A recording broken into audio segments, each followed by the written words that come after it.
Murder Clinic. Stories of the world's great detectives of fiction. Men Against Murder.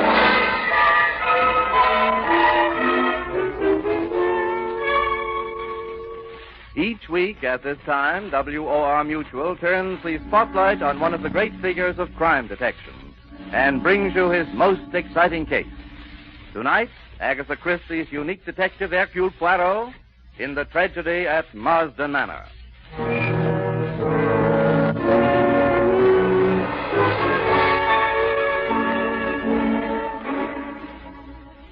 Evening, Monsieur Poirot.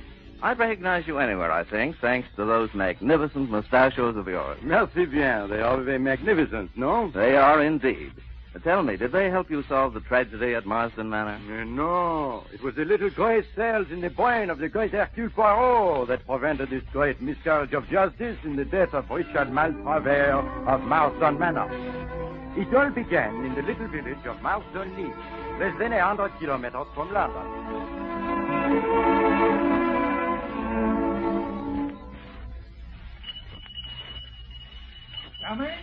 Coming. Yes, what is it? Are you Dr. Bernard? Yes, I am. Come quick, the master's done for. You mean Mr. Maltravers of the Manor? Aye, the master. The mistress, she says, fetch the doctor, she says. But it bean't no use. He's a dead un. I knows a dead un when I see un. What was it, man? An accident? No, bean't no accident. I found him in the lower meadow, with the blood running out of his mouth. Be a stroke. A stroke? That's what it be. Well, hurry, man, let's go.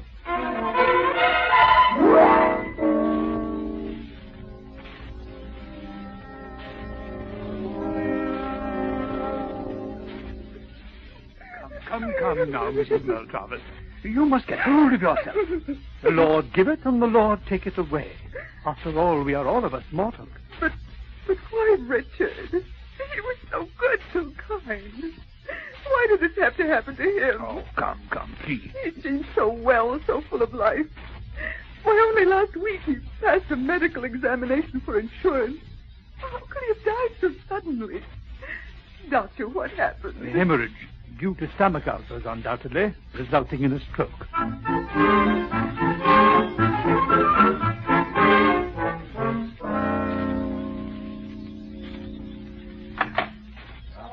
Bonjour, Mr. Hyde. Hello, Poirot. You know my good friend Captain Hastings, no? Good morning, Captain Hastings. Morning, sir. Well, Poirot, you got my message, I see. I did. What is it that disturbs you, mon ami? Richard Maltravers dies? You sent for Poirot. What was the cause of Monsieur Maltravers' death? The death certificate says a hemorrhage resulting in a stroke due to stomach ulcers. But surely you did not bring Papa Poirot here to talk of the stomach ulcers. This Richard Maltravers had taken out the insurance policy in your company, no? And what a policy. For £50,000. Well, a good square sum, that, huh? Rather. So, what is it you wish me to do? It is unfortunate for your company, but everything seems, open and above the plank, no? No, Poirot. Open and above board. Ah, my good friend, the great Hastings. Always he corrects the English of Hercule Poirot. Monsieur Wright, I ask you, do I not speak the English of a super? You do indeed. But to get back to your previous question, what my company wishes you to do is to investigate the circumstances of Mr. Maltravers' death. So, what is it you suspect, mon ami? Well, of course, you know in the case of suicide, the policy is invalid. Yes. And when a man past the prime of life takes out an unusually large policy in favor of a young wife half his age and then dies within 2 weeks, the possibility of suicide cannot be ignored. Oh, with certainty, mon ami. But suicide by hemorrhage? That is a queer suspense of fish. Now, if the cause of death had been heart failure, then I would smell a mouse. Heart failure can always mean that a stupid doctor did not find the true cause. But hemorrhage, ma foi, hemorrhage is, well, hemorrhage. Exactly. Nevertheless, we are determined to proceed with the matter. You will undertake the inquiry? But of course. Hastings, that great professor of English, shall go with me. Eh, mon ami? Gladly, Poirot. Eh bien. Now, where is this place, this Marsden Manor? You take the Great Eastern Line from Liverpool Station to the little town of Marsden Lee. Marsden Manor is about a mile from the village. Marsden Lee. All right, Hastings, we go.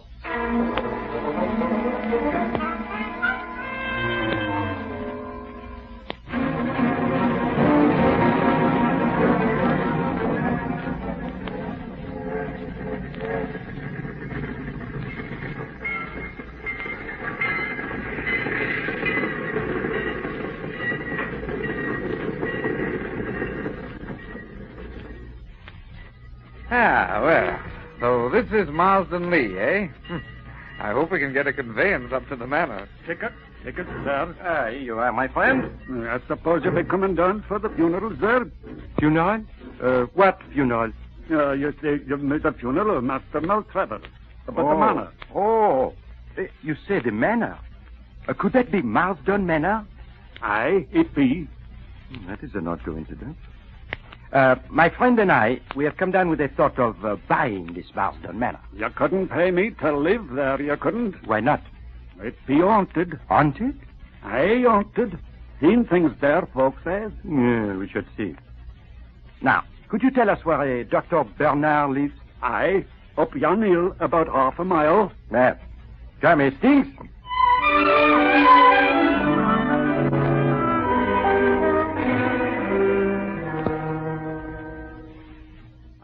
Dr. Bernard, that you signed the death certificate of a Mr. Richard Maltravers. Yes, I did. You understand, Doctor, with such a big policy, we must make the careful investigation. Of course. I suppose he was such a rich man, his life was insured for a big sum. You consider him a rich man, Doctor? Well, was he not? He kept 2 cars, you know, and Marsden Manor is a pretty big place to keep up. Although I believe he bought it very cheaply. I understand he had considerable losses of late. That's so, indeed. It's fortunate for his widow, then, that there is this insurance. Yes. Very beautiful and charming young creature, but terribly unstrung by this sad catastrophe. I've tried to spare her all I could, but of course the shock has been very great. Why shock? His ulcers of the stomach, they are what you call chronic, Yes. They are not sudden. No. Did you not attend Mr. Maltravers before, Doctor? My dear sir, I never attended him. What? I understand Mr. Maltravers was a member of a faith-healing sect. But you examined the body? Certainly. I was fetched by one of the under-gardeners. And the cause of death was clear? Absolutely. There was blood on the lips, but most of the bleeding must have been internal. He had not been moved? No, the body hadn't been touched. He had evidently been out shooting crows, and a long-barreled bird gun lay beside him. The hemorrhage must have occurred quite suddenly. Gastric ulcers, without a doubt. He could not have been shot, huh? My dear sir, I beg pardon. But I remember once a doctor who said heart failure until the constable showed him a bullet wound through the head. You will find no bullet wounds on the body or head of Mr. Maltravers. Now, gentlemen, if there's nothing further, Thank you, Doctor. Just one more thing. You saw no need for the autopsy, huh? Certainly not. The cause of death was perfectly clear. In my profession, we see no need to distress unduly the relatives of a dead patient. Now, gentlemen, if you'll pardon me, good day. Well, Hastings, what do you think of our good Dr. Bernard? Bit of an old fool. Precisely. Your judgments of character are always profound, mon ami. Except where a young and beautiful woman is concerned. So now you must mind your Q's and P's, because the good doctor has said that the next one we see is both young and beautiful. This Madame Maltravers.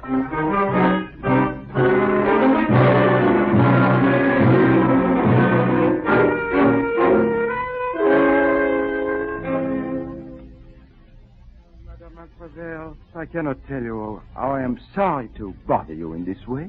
Must I be bothered now? I know nothing about this insurance of my husband. Courage, madame, it is necessary. I will do all to make this matter not too unpleasant for you. I, Hercule Poirot, swear it.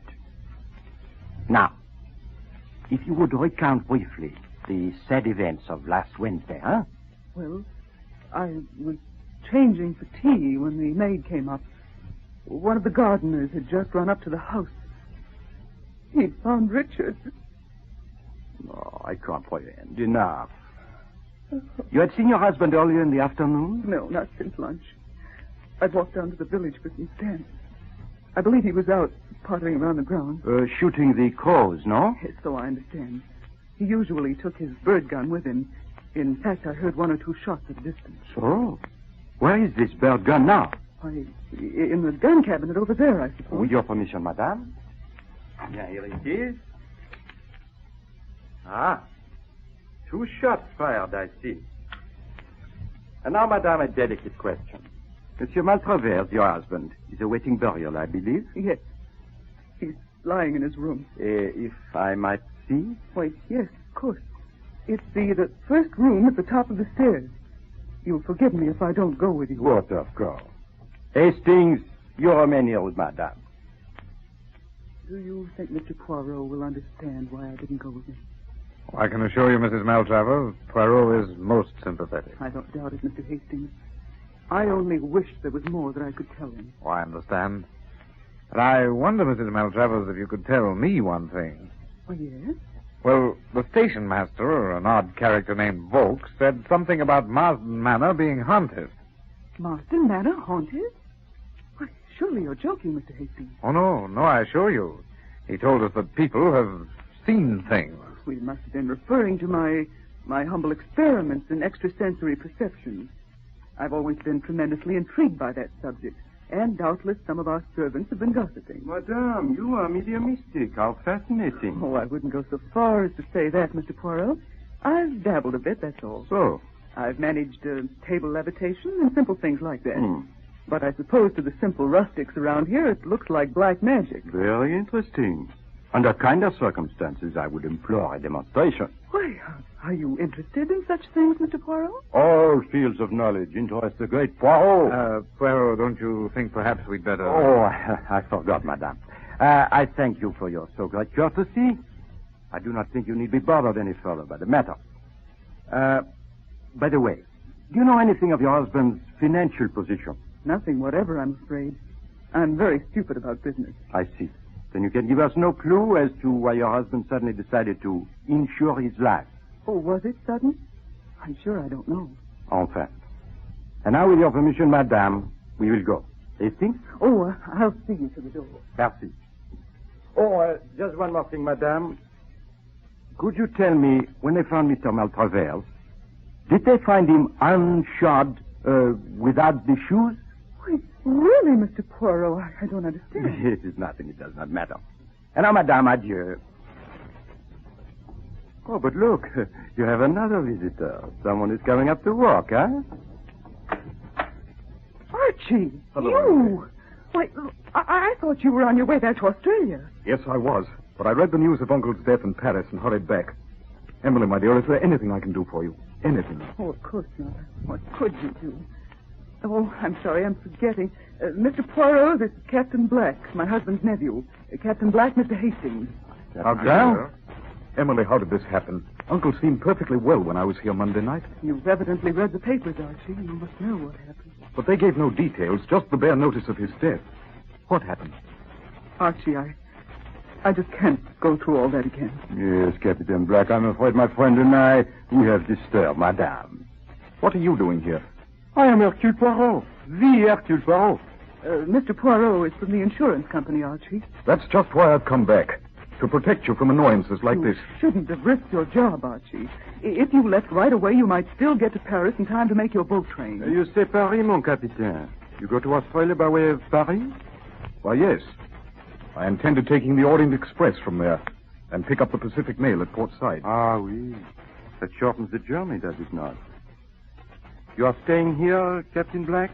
Yes, I'm staying at the Pig and Thistle. That's the inn down in the village. Ah, village inn. It serves the roast beef, no? Why, yes, I suppose so. Good.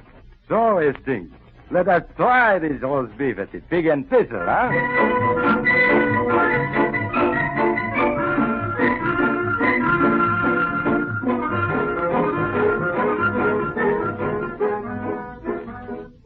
All right, Poirot. Now you've had your roast beef.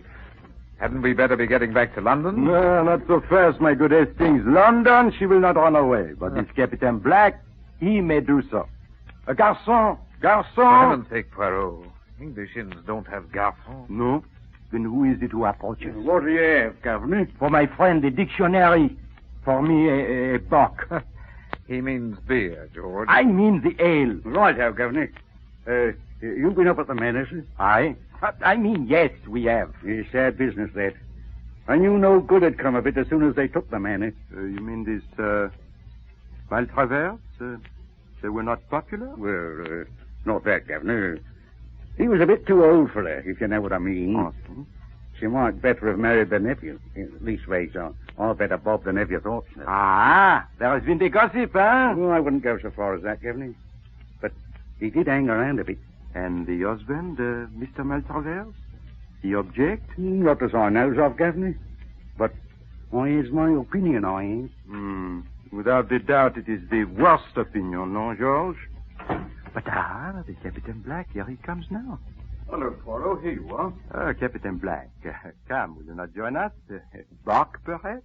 Yes, thanks. I don't mind if I do. Wait, a mug of ale. Oh, hello, Governor. Sad business, this death of your uncle, huh? Yes, and so sudden, too. He seemed in excellent health when I dined with him Monday night. So? And was he also in good spirits? What did he say? Or what was the talk at the dinner Monday night? Oh, I don't know. The usual general topics. I see. My uncle asked about my people. We talked of Australia. Yes. Then Mrs. Maltravers asked a lot of questions about East Africa, where I've spent some time. I told them one or two yarns. That's about all, I think. Madame Maltravers seems much upset at the death of her husband, no? Naturally. They'd been married less than a year. So I hear. A remarkable woman, this lady. Remarkable in what way? What do you mean? She has, how you say, the seeing eye. I hear her tell Hastings. She does the seance. He seems most interested, no, Hastings? Oh, I wouldn't go so far as that. Always the conservative Hastings. Me? I am not so. Why, Mr. Poirot, don't tell me you believe in this psychic stuff. Oh, I have not the closed mind. For example, Captain Black, you have told us all that your conscious self knows. Now, with your permission, I would question your subconscious, huh? Psychoanalysis, eh? Well, it's nonsense, but I don't mind. Merci. It is like this. I give you a word. You answer with another word. Any word, the first word you think of. Eh bien, shall we begin? Go ahead. Hastings, note down the words, please. Very well, Poirot. Now, day, Night. name, Place. Bernard, Shore. Monday, Dinner. journey, Ship. country, Uganda. story, Lions. bird gun, Farm. shot, Suicide. elephant, Tusks. money. Lawyers. So, that is all. You are a good subject, mon capitaine. You don't mean to tell me that rigmarole means anything to you? Maybe not, but nevertheless you are a good subject. Well, if you don't need me anymore, I think I'll go upstairs and unpack. Shall I see you again before you leave, Mr. Poirot? Yes, I should not be surprised. Good. See you later. Au revoir, mon capitaine. And now, my clever Hastings, you see it or no? Well, I don't know what you mean, Poirot. Does that list of words tell you nothing? Sorry, I'm afraid it doesn't. Then I will assist you. To begin with, the captain answered within the time limit. No pauses, no making up the mind. Eh? Day to night and place to name are normal associations. Then I give him Bernard, the name of the doctor, if he knew him. Oh. Evidently he does not. When I say Bernard, he says shore. Monday means dinner, country is Uganda. Story recalls the lion story he tells them. All natural. But now, notice. When I mention bird gun, I get the unexpected answer, farm. When I say shot, he answers at once, suicide. A man he knows commits suicide with a bird gun on a farm somewhere. Imbecile that I am! The great Hercule Poirot is hoodwinked. What are you talking about? Do you not see Hastings? That is the story the Captain Black told at the dinner Monday night. Oh, I see. And you think that gave Maltravers the idea? You think he shot himself in the mouth with that bird gun? Why not? Remember, the bird gun has a very tiny charge of powder. The bullet would remain lodged in the brain. All that would show would be the blood in the mouth. Come, Hastings. It is not too late. Of course, but where? To see once more this dead man. To Marsden Manor. Hastings, to Marsden Manor.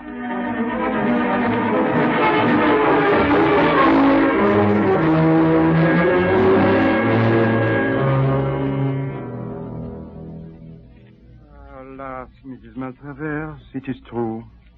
Your husband shot himself through the mouth with the bird gun.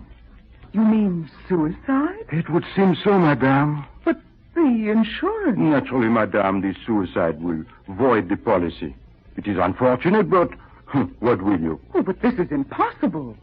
My husband would never commit suicide. It's inconceivable. But the evidence, madame, it is conclusive. No. There must be some other explanation. You mean murder, madame? Well, of course, that is always possible. But no, not likely, I'm afraid. But you do admit it's possible. You just said it was possible. Yes, of course, everything is possible. Have you any idea who might have wished to kill your husband? Why, no. No, I haven't. Madame, I have a suggestion. It is bizarre, no doubt, but perhaps if you are willing to help. Oh, yes, of course, anything. Madame, you are mediumistic. Perhaps if you would try... Perhaps you're right. Perhaps I could get through to Richard. He might tell us what happened. I am sure you could do it, madame. Yes, I'll do it.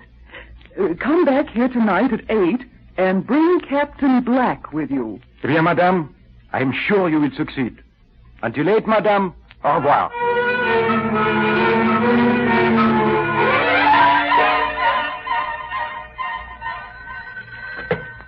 Hello? You were the article agency? Au revoir.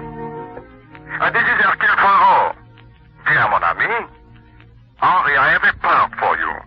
For one appearance only. Oui, as always. Now listen closely. This is what I wish you to do.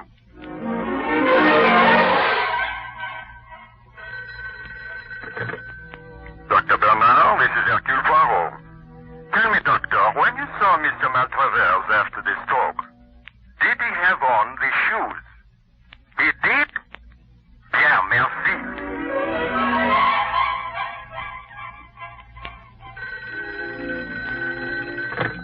Hello, Scotland Yard. Inspector Japp, please. Hello, Japp. This is Poirot. Quite well, thank you. Inspector, I think I have a murderer for you. No, there is no time to explain. Be at Marsden Manor, Marsden Lee, at 8 o'clock tonight. Wait outside the window. And do not come in until I call, eh? Good, remember. Marsden Manor at 8.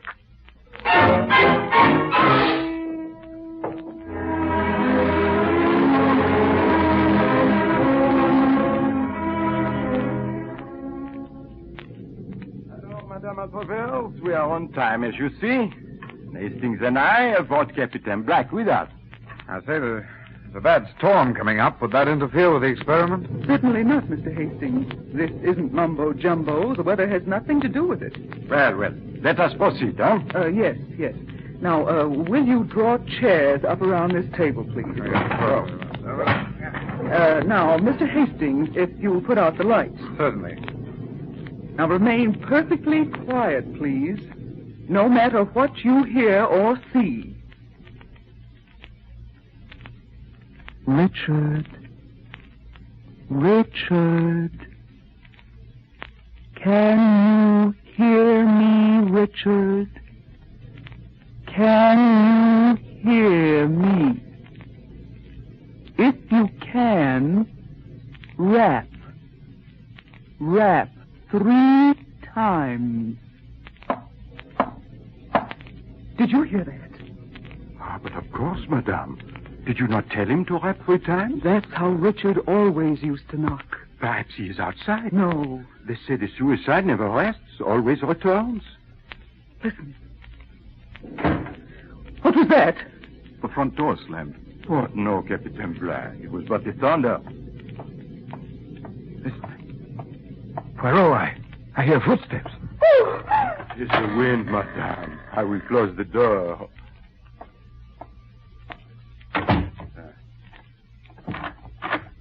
I have locked it. Don't do that. If it should open now. By Jove, it is open. He's there. There in the doorway. I see nothing, madame. I saw him, I tell you. My husband, you must have seen him too. Look. She's right. He is there. His hand. Look, it's pointing. What's that light coming from? It's pointing at her. What did you... Her hand. Her right hand. It is scarlet with blood. Blood! Yes, it's blood! I killed him! I did it! Take him away! Take him away! Light! Good heavens, Poirot, she's got away through that window. Do not worry, mon capitaine. The good Inspector Japp outside will stop her. Good heavens. That lovely creature, a murderer. And a very clever one, my susceptible Hastings. After all, she could not know she would come up against the great Hercule Poirot. And she might even have fooled me if she had only taken off his shoe. His shoe, Poirot? Only with his toe could he himself have pulled the trigger of this bird gun. And parbleu, his shoes were still on when they found him. But I don't understand. This seance, was it all fake? Mais certainement. She meant to pull the sheep. Wool. Very well, wool. But it was I who pulled the sheep's wool over her eyes. Thanks to my good friend Henri Dubois, who played the part of the husband's ghost, and Papa Poirot, who put the red paint on her hand in the dark. But what was her idea in having this seance? Parbleu, mon capitaine. Do you not see? Madame, she will go into the trance. She will hear the voice. She will come out from the trance. She will, with a great reluctance, name the murderer. You mean she meant to confess? Mais non, mon capitaine. She meant to name you.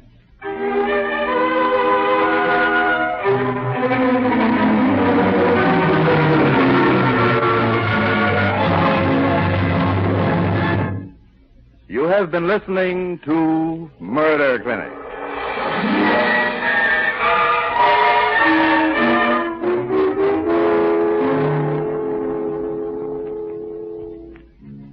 Murder Clinic, the WOR Mutual series which brings to you each week one exciting case. Tonight, the tragedy of Marsden Manor, with Agatha Christie's unique detective Hercule Poirot, played by Maurice Tarplin. Next week, Murder Clinic will bring you Fred Irving Anderson's Deputy Farr, the Vermont farmer who became chief of the Homicide Bureau in New York City. Deputy Parr, the man with the nose for murder. The story is Gulfstream Green, in which the deputy proves that the conceit of murderers is colossal.